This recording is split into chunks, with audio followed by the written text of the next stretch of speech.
అల్లరి ముక్కల ఆట కట్టించేందుకు తిరుపతి పోలీసులు వినూత్న ప్రయోగానికి శ్రీకారం చుట్టారు. ఏపీలో మొట్టమొదటిసారిగా అర్ధరాత్రి సమయంలో మ్యాట్రిక్ 4 థర్మల్ డ్రోన్ కెమెరాను ఉపయోగిస్తున్నారు. దీని ద్వారా గంజాయి, గ్యాంబ్లింగ్, బహిరంగ ప్రదేశాల్లో మద్యం సేవిస్తున్న వారి ఆట కట్టిస్తున్నారు.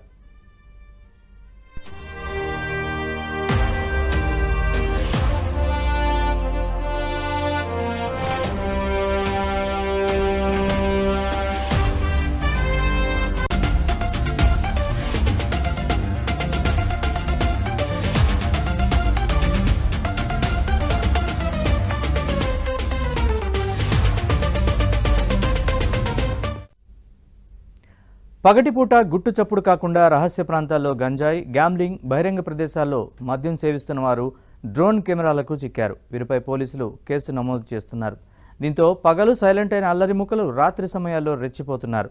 అలాంటి వారి ఆట కట్టించేందుకు జిల్లా ఎస్పీ శ్రీ హర్షవర్ధన్ రాజు ఆధ్వర్యంలో డ్రోన్ కెమెరాల సాయంతో వారిని పట్టుకుంటున్నారు. డ్రోన్ చూసిన అల్లరి ముక్కలు పరుగులు పెడుతున్నారు.